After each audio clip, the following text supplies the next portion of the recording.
In the fall of 2008, then Premier Brad Wall went to the famous Empire Club in Toronto. He was there to tell the rest of the country we were proud to no longer be receiving equalization payments. But what a difference a decade or so makes. Now the very same provincial government, which dropped a lawsuit over equalization, is considering a referendum on the matter. What's changed?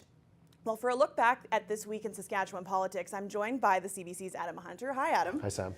So what happened and why is a referendum being considered? Well, the Premier floated this last week after Jason Kenney had won the Alberta election and basically said, you know what we want to do? Maybe follow in the footsteps of what Jason Kenney's doing. He's threatening this as a response to the federal government's inaction on pipelines, some energy policies like Bill C-69. He says if these aren't resolved, we're going to hold a referendum. Now, the issue with the referendum in Saskatchewan is that we would have to change a law to have a referendum outside of an election. We want an election until next fall of 2020.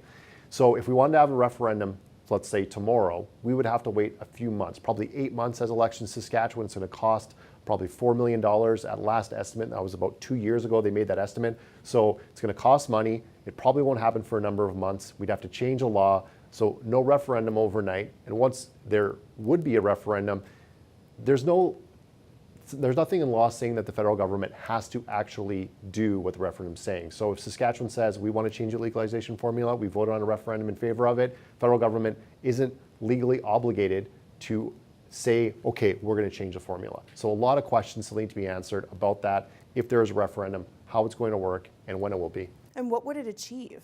Well, I mentioned a little bit there, the way that the Alberta government is sort of proposing this is as a threat to the federal government.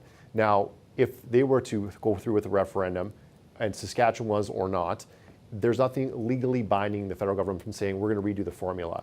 So it's more of an optics thing. It's more of a political pressure move for the Alberta government, for potentially the Saskatchewan government to do this. And as I said, it could be a long ways out. We may not even see one. If the government changes in the fall, the federal government, there may not be this question.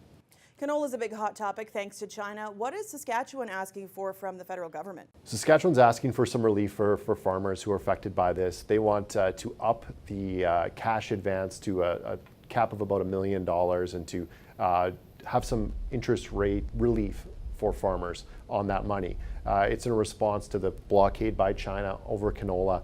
And that, I talked to Canola this week. I know we ran the interview.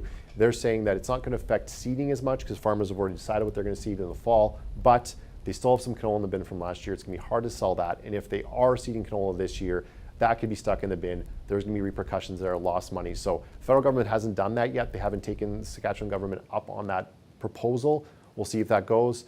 Saskatchewan's premier sent a letter this week to Justin Trudeau saying we need an answer now.